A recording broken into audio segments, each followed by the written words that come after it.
예, 오늘 설교 제목은 오, 이 기쁨입니다. 요거는 이제 그 어느 오페라의 이렇게 가사 한 대목인데요. 이제 나중에 좀 설명을 드리도록 하겠습니다. 우리가 살다 보면 기쁘다. 이럴 때가 있겠죠. 좋다. 오늘 파킹하실 때 여러분 고생하신 분들이 있을 거라고 생각이 듭니다. 어려운 곳에 갔을 때 파킹이 탁 나를 위해서 기다렸다는 듯이 바로 앞에서 차가 빠지고 내가 들어가게 될 때, 그 별거 아니지만 기쁘다 이럴 수 있죠.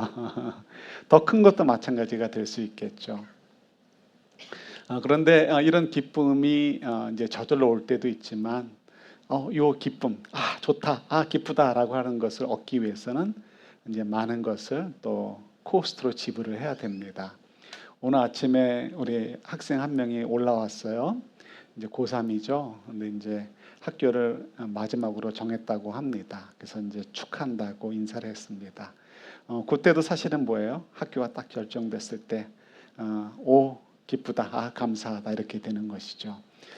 그러기 위해서는 그 학생이 기특하죠. 한국에서 온 지 얼마 안 됐는데 이렇게 잘 준비를 해가지고 정말 잘 이렇게 잘한 것 같아요. 그래서 이제 좋은 학교로 가게 되었는데 이제 그것을 위해서 얼마나 많은 애를 썼겠습니까? 다 코스트가 지불되는 것이죠. 우리 여러분 이렇게 노래 가운데 날아가는 새를 보며 나도 따라 뭐 있죠? 예, 날아가고 싶어 그런 노래가 있죠.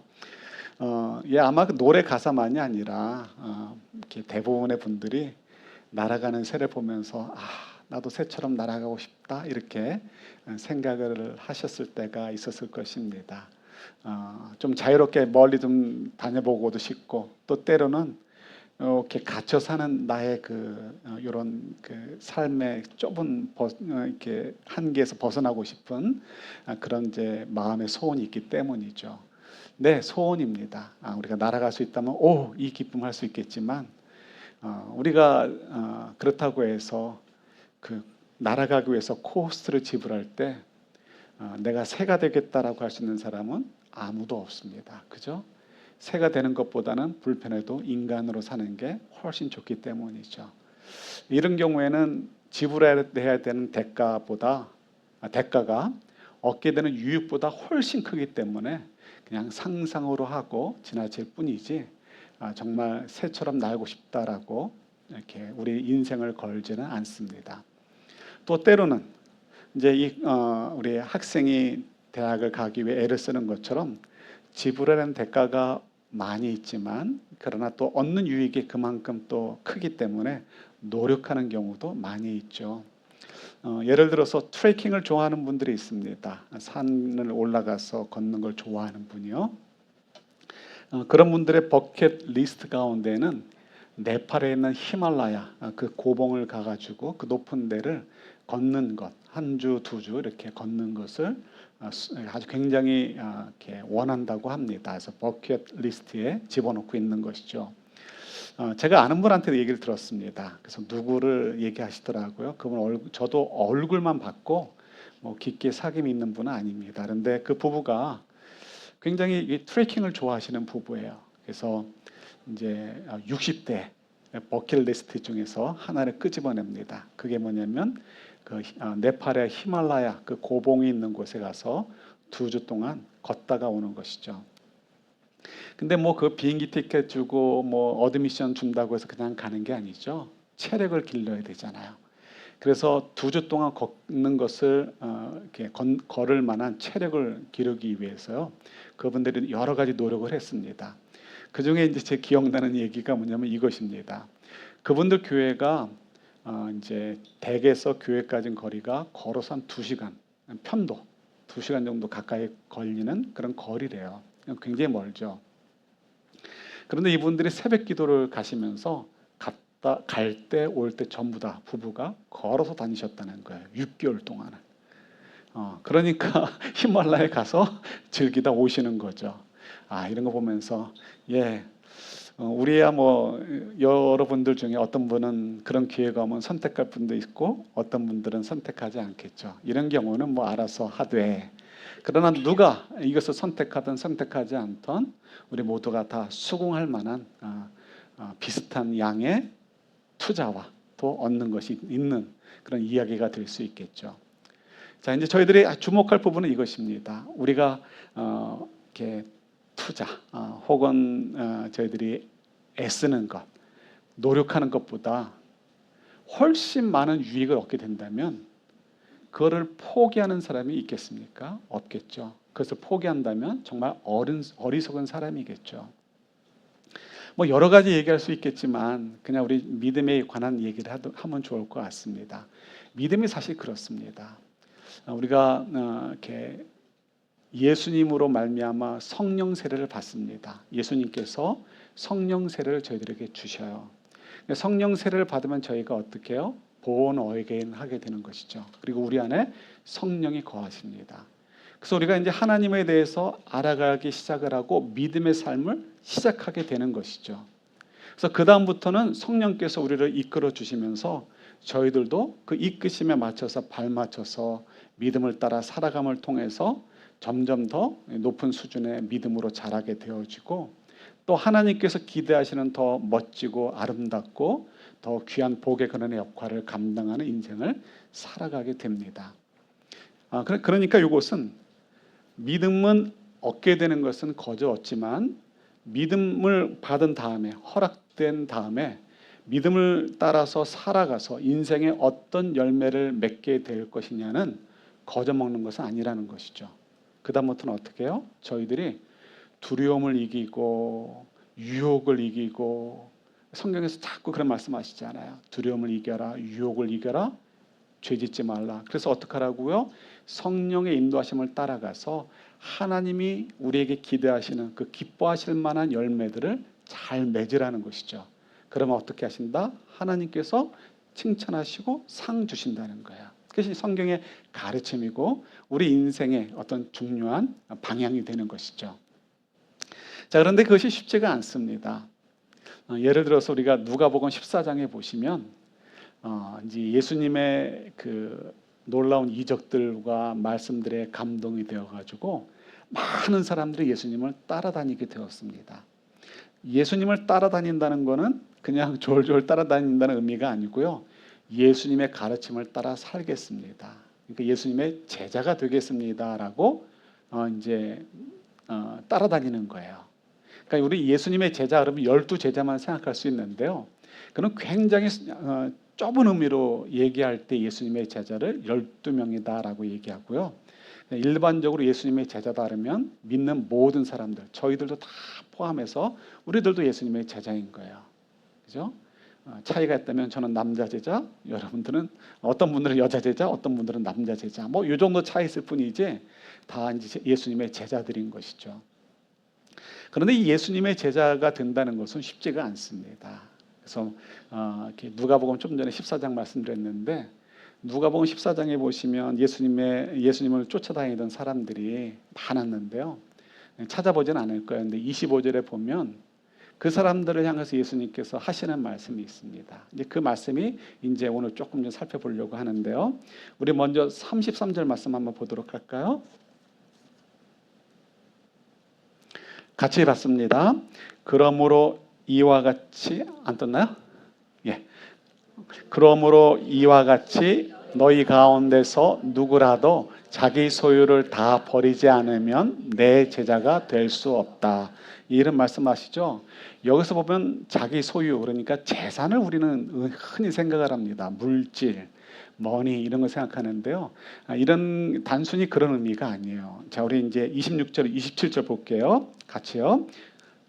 누구든지 내게로 오는 사람은 자기의 아버지나 어머니나 아내나 자식이나 형제나 자매뿐만 아니라 심지어 자기 목숨까지도 미워하지 않으면 내 제자가 될 수 없다.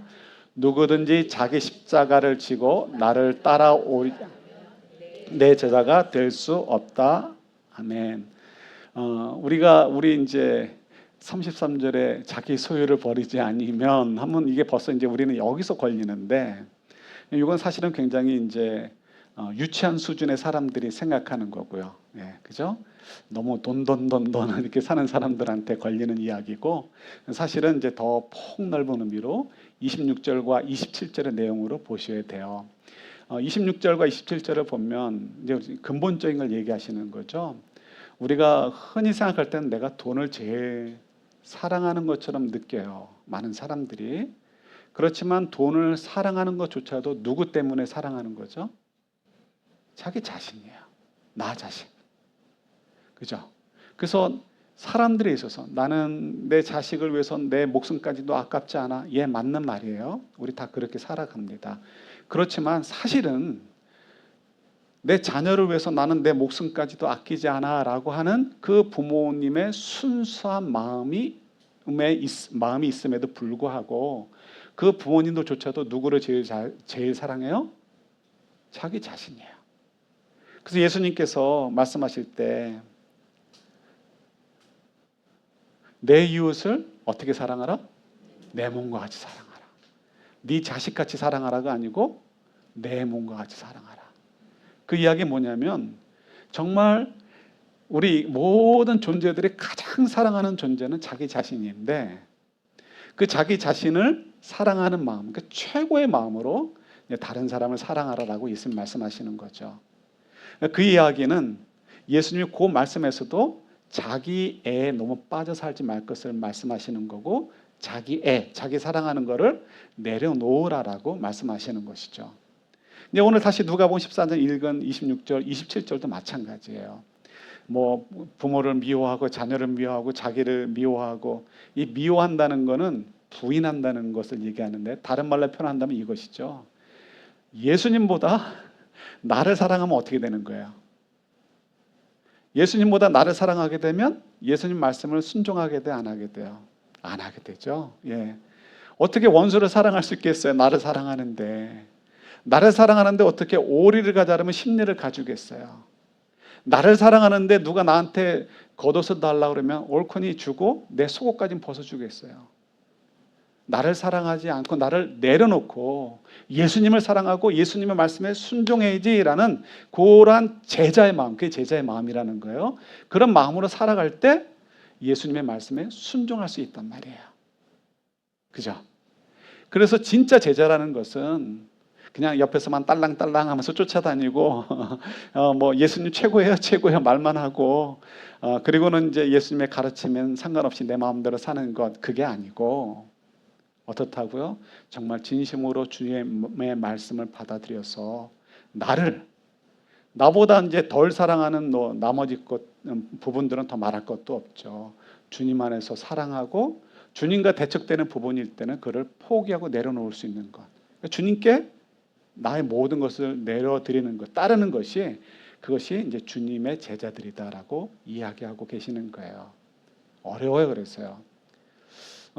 제가 아는 친구, 그러니까 제 친구가 이제 오래전에도 말씀드렸는데요.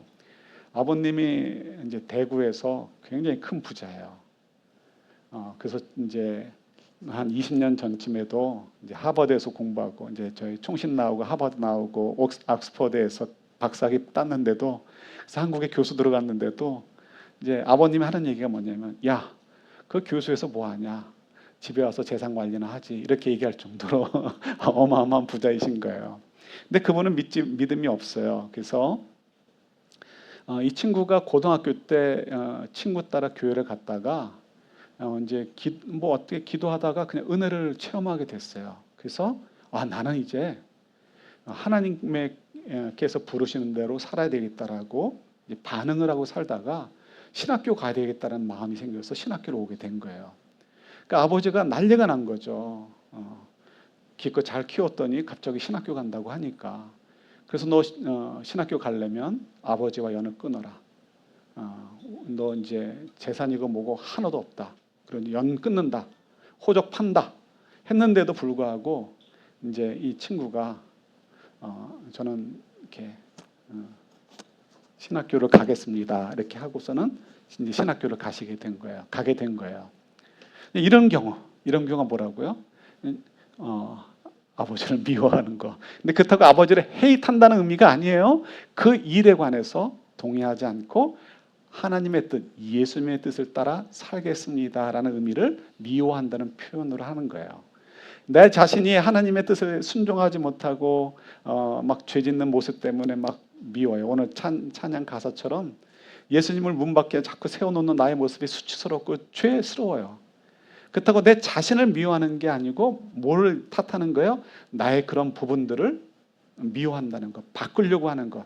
그런 의미에서 예수님의 뜻대로 나를 이렇게 조종하려고 하는 것이, 그것이 나를 미워하는 것이라는 의미라는 거예요. 그래서 아버지를 미워한다, 뭐 자녀를 미워한다, 나 자신을 미워한다는 것은 그 존재 자체를 미워한다는 의미가 아니에요. 원수까지도 사랑하라고 말씀하셨는데, 아니 어떻게 가족도 미워하라고 해? 이게 말이 안 되잖아요. 그러니까 그때는 그 의미가 무엇인지를 잘 이해해야 되죠. 자, 돌아온다면, 그래서 제자가 된다는 것은 다른 것이 아니고, 예수님의 말씀대로 무조건 순종하고 따라가는 거구나. 그런데 그게 너무 어려워요. 그래서 사람들이 다 떠나요. 그래서 이 요한복음 6장 33절인가에 보면 많은 사람들이 예수님을 쫓아갔다가 예수님께서 이런 비슷한 얘기를 하시니까 다 도망가 버리는 거예요. 다 되돌아서, 다는 아니지만 다수의 사람들이 예수님을 따르다가 포기하는 것을 성경이 기록하고 있는 것을 저희들이 보게 됩니다. 자, 그러니까 저희들도 예수님을 따라 믿음 생활하는 것이 만만치 않구나 하는 것을 알게 되죠. 뭐 신학교 나오고 몇 년 일하면 뭐 목사 안수 받을 수 있어요. 그러나 진짜 신앙인, 믿음의 사람으로 되는 것은 정말 그렇게 해서 끝나지 않습니다. 평생 가도 안 되고, 믿음 생활하면 할수록 이제 오라 나는 공고한 자로다라는 고백이 나오게 되는 거죠. 여러분들도 마찬가지죠. 열심히 기도하고 애썼는데, 내가 평생 믿음 생활했는데 나는 왜 아직도 요런 정도밖에 되지 않을까? 근데 그렇게 생각하시는 것이 여러분들이 성숙하셨다는 얘기예요. 실력이 없으면 그런 얘기 하지 않아요. 그러나 여러분들의 실력이 생겼기 때문에 그런 생각이 드시는 것이고, 그런 말씀들을 하시게 되는 거예요. 사도 바울도 오라 나는 공고한 자로다라고 얘기하잖아요. 그것처럼 우리도 그렇다는 것이죠. 그래서 이 힘이 들지만 사도 바울도 그 믿음을 포기하지 않는 이유가 어디 있어요? 하나님과 함께 하게 될 때 얻게 되는 그 기쁨이 있기 때문에 그래요. 우리가 막 힘들어할 때 하나님 앞에서 막 원망도 쏟고, 시편 기자들처럼요, 막 원망도 쏟고 그러다가 하나님의 위로를 느끼게 되어질 때 어떻습니까? 이 기쁨이 확인되어지는 거죠. 세상에 줄 수 없는 그 기쁨과 감격이 느끼게 되는 것이죠. 내 인생에 대한 두려움이 있을 때 하나님께서 너를 향한 나의 비전이 있단다, 나의 계획이 있단다라는 것을 알려주실 때 어떻습니까? 기쁨이 되는 것이죠. 당장 눈앞에 보이지 않아도 내가 너를 사랑하고 있고 너와 함께하고 있어라는 것을 알려주실 때 기쁨이 되는 것이죠. 그래서 이 제자의 삶, 믿음의 삶을 포기하지 않는 이유는 이 기쁨을 누리는 삶, 진짜 기쁨을 누리는 삶을 놓치지 않기 위해서고요. 그리고 마지막에 주님 앞에 갔을 때 칭찬받기 위해서인 것이죠. 그래서 우리가 지불하는 대가가 만만치 않지만 그것과 비교할 수 없는 엄청난 유익이 있기 때문에 이 믿음의 경주를 하는 것입니다. 이게 실제로 참 만만치 않아요. 그래서 오늘 본문에도 보면 이런 정말 이렇게 순종하기 힘든 이야기가 나오죠. 성경에 보면 정말 순종하기 힘든 말씀들을 요구하실 때가 많이 있어요. 상식적으로 맞지 않는 이야기들을 많이 요구하시죠. 왜 그럴까요? 결국 상식으로 세상이 돌아가는 것이 아니고 하나님의 인도하심과 능력 속에서 세상이 돌아가고 우리 인생이 돌아가기 때문에 그래요. 그래서 상식과 뭐 세상의 원리를 가지고 따라 살아라라고 성경에선 단 한마디도 얘기하지 않으셔요. 그죠? 대신 어떻게 하라? 하나님을 믿고 신뢰하며 살아라라고 말씀하시죠. 그래서 우리 히브리서 11장 얼마 전에 잠깐 묵상했지만 거기 나오는 믿음의 사람들도 전부 다 그랬습니다. 세상 사람들이 볼 때 황당하게 느껴질 만한 것들을 하나님께서 사람들에게 요구하셨고, 히브리서 11장에 나오는 그 인물들은 그 하나님의 요구에 응해서, 믿음으로 응해서 결국 하나님이 주시는 놀라운 축복을 누리게 되었다라는 것이 이제 성경의 증언인 것이죠.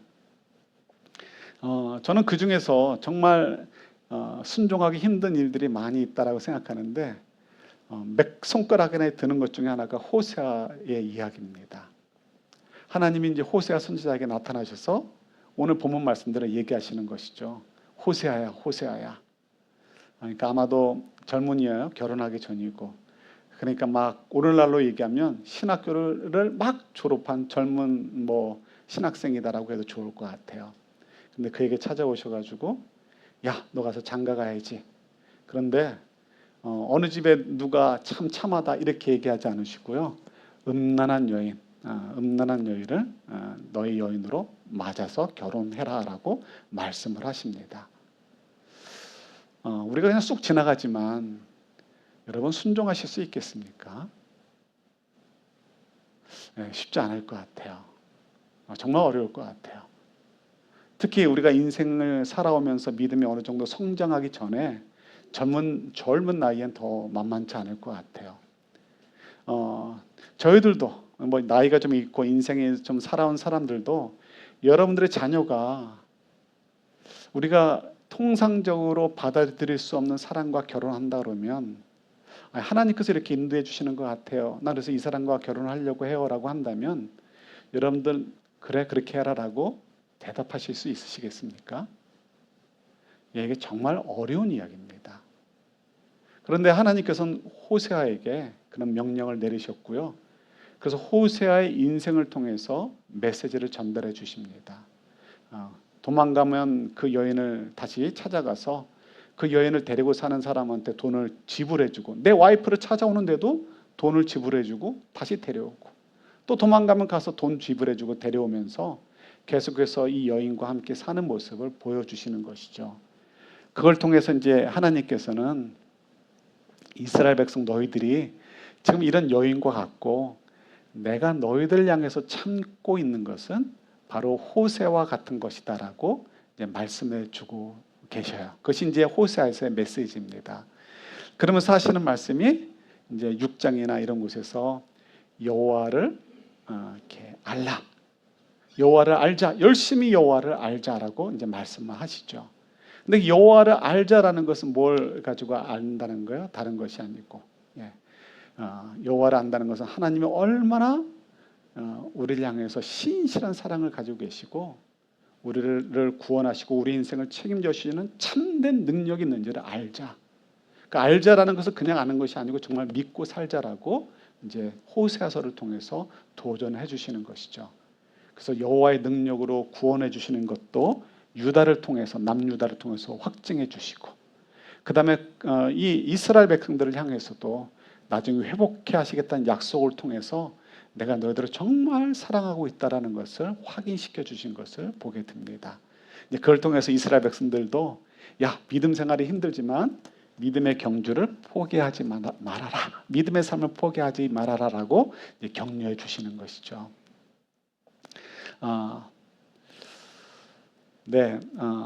저희가 이 아침에 이 말씀을 좀 잘 받았으면 좋겠습니다. 우리가 삶이 이렇게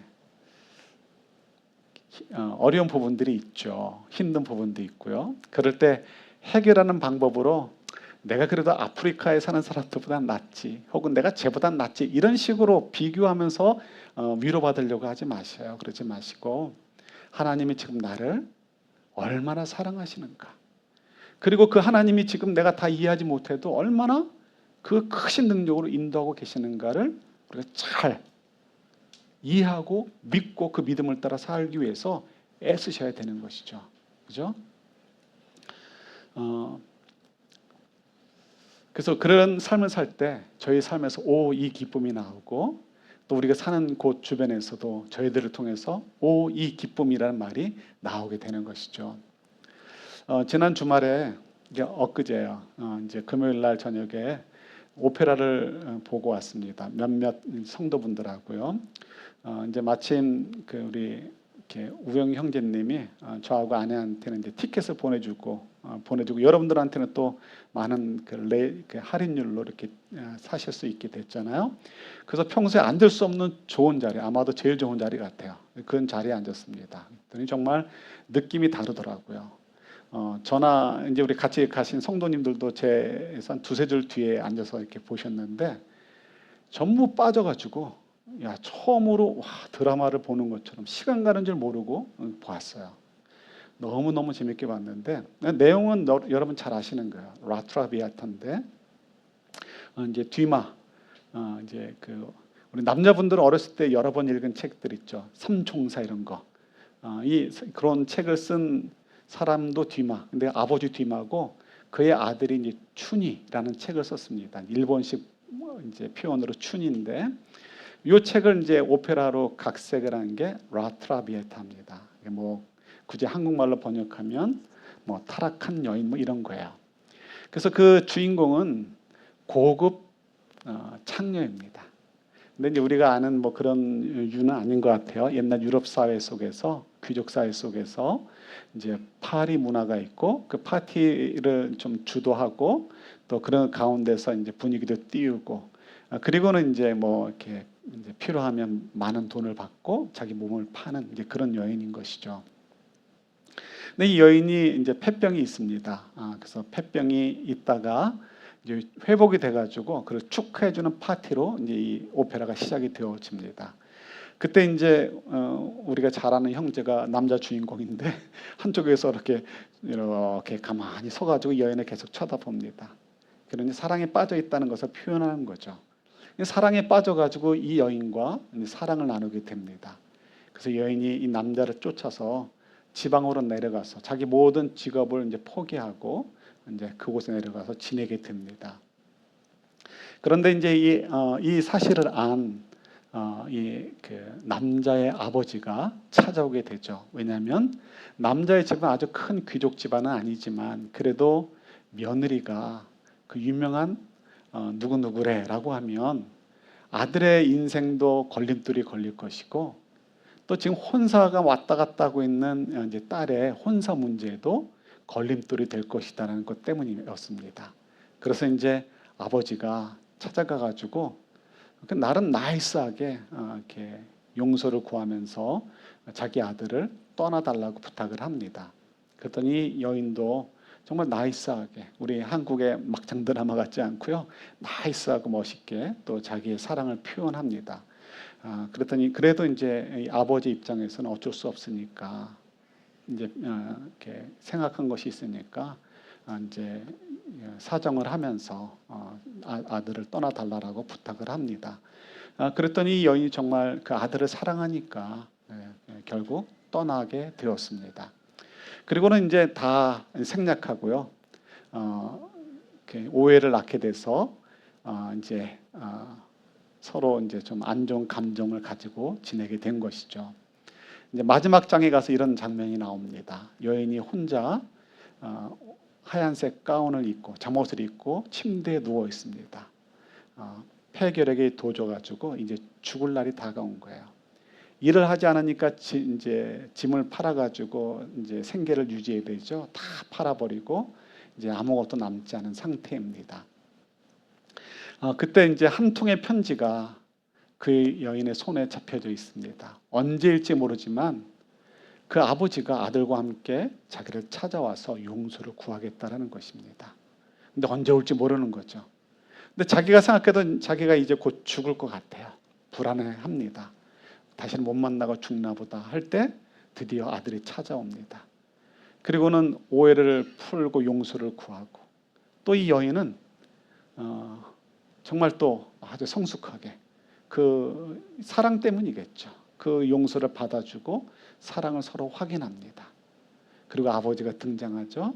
아버지도 와서 정말 진심으로 용서를 구하고 내가 이제 너를 며느리로 맡겠다라고 이야기를 합니다. 그런데 이미 늦은 것이죠. 이제 그날 이제 여인이 죽게 됩니다. 근데 그 죽는 과정에서 이 여인이 이제 하는 말이 이 기쁨입니다. 왜냐하면 자기 닥터한테 이야기를 합니다. 나는 정말 행복한 사람이라고. 내가 죽을 때 내가 가장 사랑하는 사람들, 그 사랑하는 사람들과 곁에서 품에서 죽게 되었으니 나는 정말 행복한 사람이다라고 얘기를 합니다. 그리고는 자기의 고통이 없어졌다라고 얘기하고, 그리고 오 이 기쁨 하면서 죽게 됩니다. 그리고 이제 사람들은 하나님 이 여인의 영혼을 받아주세요, 뭐 이런 식으로 하면서 이제 연극이 끝나는 것이죠. 오페라가 끝나는 것입니다. 어떻게 보면 새드 엔딩처럼 끝나죠. 그래서 제가 이제 오페라가 끝나고 우영 형제 만나가지고 이렇게 얘기하면서 조금 이제 뭐 뻔한 내용이지만 그래도 괜히 이제 그런 얘기도 나눴었는데요. 그리고 집에 오면서 생각해 보니까 이게 새드 엔딩이 아니고요. 뭐 물론 만나서 계속 오래 더 살았으면 더 좋았겠지만 우리 인생이라는 거야 뭐 이렇게 사나 저렇게 사나 30년 사나 50년 사나 당시로서는 그게 그거 아니겠습니까?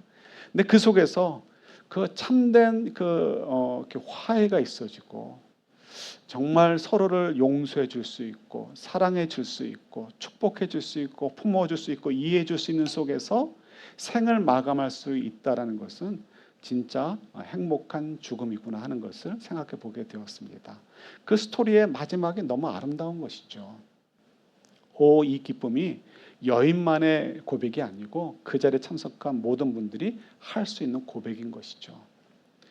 우리가 제자로 산다면 저희가 머무는 곳에서 저희 때문에 우리가 포용해주고 이해해주고 뭐 서로 용서해주고 서로 사랑을 고백하는 속에서 이 기쁨이 어떻게 해요?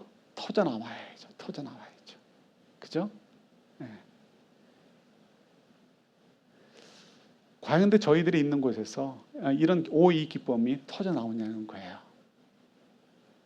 그러지 못하니까 내가 지금 두려워요. 무서워요. 그러니까 주님의 말씀대로 살면 안 될 것 같아요. 내 생각대로 해야 되고 내 계획대로 해야 되고 그 속에서 내 자녀들이 가야 내 마음이 편해요. 될 것 같아요. 근데 하나님 말씀대로 하려고 하니까 불안해요. 불안해요. 그래서 하나님의 제자라고 예수님의 제자라고 하면서도 그러면서 따라간다고 하면서도 그 말씀에 순종하지 못하는 거예요. 주님께서 말씀하시는 것이죠. 또 하나님께서 말씀하시는 것이죠. 하나님을 따르는 자들, 하나님을 통해서 얻게 되는 그 유익, 이 기쁨이라는 것이 우리 삶과 인생의 마지막에 터져나가기 위해서는 우리도 어떻게 해요? 코스트를 지불해야 되는 부분이 있다는 거예요. 우리 마음의 문을 열고 주께서 하시는 말씀, 하나님의 말씀에 믿고 우리가 신뢰를 내어드리고 순종하는 삶, 그 삶을 살게 될 때 어떻게 한다고요? 우리의 삶 속에서 하나님이 역사하시고 우리 삶 속에서 우리가 좀 전에 라트라비에타 이야기처럼 서로 사랑해주고 격려해주고 위로해주고 힘을 복돋아주는 품어주는 그런 일들이 벌어지면서 우리 삶 속에서 어떻게 해요? 이 기쁨이라는 이야기들이 자꾸 터져나오게 되는 것이죠. 그 일을 통해서 어떻게 더 힘을 내서 더 믿음에 도전하게 되는 것입니다. 우리가 좀 저희 자신을 잘 돌아봤으면 좋겠어요. 우리 이렇게 호세아서가 기록될 때는 여로보암 2세 때입니다. 경제적으로 굉장히 막 풍요로울 때요. 그러다 보니까 돈에 빠져가지고 하나님 없어도 될 것 같고 그래서 바알을 막 섬기게 되었습니다. 우리도 너무 돈 하다 보면 성공 하다 보면 우리가 이런 위험에 빠질 수가 있죠. 열심히 살지 말자는 얘기가 절대 아닙니다. 그러나 우리가 인생의 골은 돈을 많이 모으는 것도 아니고 성공을 높이 하는 것도 아니고요. 하나님께서 나의 인생 속에 기대하시는 것을 어떻게 잘 열매 맺어 드릴까? 나의 삶을 통해서 어떻게 하면 이 주변에 이 기쁨이라는 고백이 나올 수 있도록 도와줄 것인가? 그런 역할을 할 것인가? 이런 면에서 복의 근원의 삶을 살기를 주님께서 기대하시는 것이죠. 우리 모두가 주께서 우리에게 하나님께서 호세아를 통해서 알려주시는 말씀대로 하나님의 능력과 그 사랑에 힘입어서 우리가 믿음의 경주를 잘 달려갔으면 좋겠고요. 그래서 저희들이 머무는 곳에서 이 기쁨이라는 고백이 터져나가게 하는 저희들이 될 수 있기를 우리 주님의 이름으로 축원합니다. 하나님 아버지, 저희들이 이 귀한 말씀을 받습니다. 저희들 두려워하지 말고 예수님을 신뢰하고 하나님의 사랑을 의지해서 예수님의 제자답게 순종하고 살아감을 통해서 우리 주변에서 내 삶 속에서 이 기쁨이라는 고백들이 터져나가는 저희들의 인생이 되도록 도와주옵소서. 예수님 이름으로 기도드립니다. 아멘.